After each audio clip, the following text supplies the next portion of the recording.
Sir 2006च्या साखळी बॉम्बस्फोटामध्ये हायकोर्टानं खरं तर सगळ्याच आरोपींना निर्दोष सोडलेला आहे. तर तपास यंत्रणेचं अपयश मानलं जातं. आपण कशा पद्धतीने बघतो या प्रकरणाला?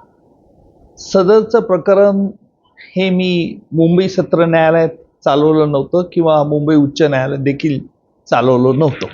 परंतु ही गोष्ट खरी आहे की 2006 साली मुंबईचा रेल्वे साखळी बॉम्बस्फोट हा एक मोठा भीषण असा दहशतवाद होता. कारण 12 मार्च 1993ला ज्या पद्धतीने मुंबई साखळी बॉम्बस्फोटमध्ये RDX हे वापरण्यात आलं होतं, अत्यंत संहारक असं हे RDX होतं.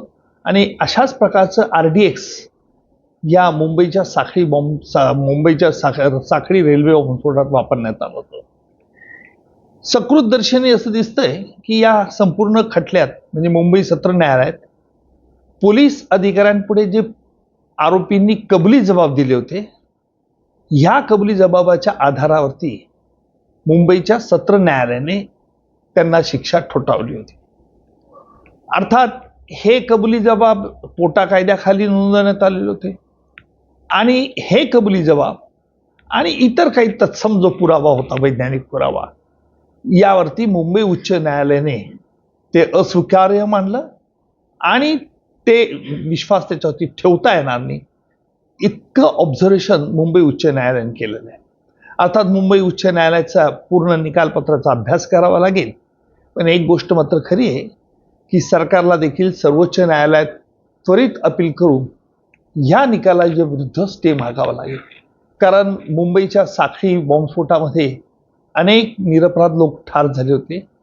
त्यामुळे अशा रीतीने आरोपींची मुक्तता होणं,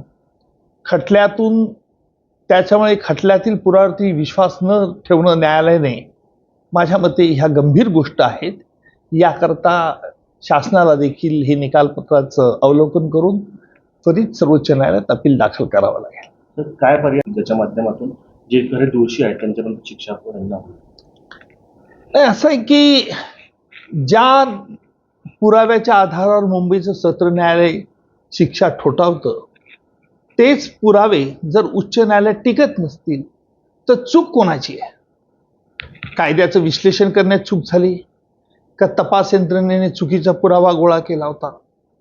यावरती ते काही जे पोस्टमॉर्टम व्हायचं असेल ते होईल यथावकाश. परंतु आज मुक्तता होणं, माझ्या मते ही गोष्ट गंभीर आहे आणि मला खात्री आहे की सरकार या बाबतीत सर्वोच्च न्यायालयात अपील त्वरित दाखल करेल. तर आपल्या खासदार निवडून होण्याला सगळ्यांना एक आनंद निर्माण झालेला आहे.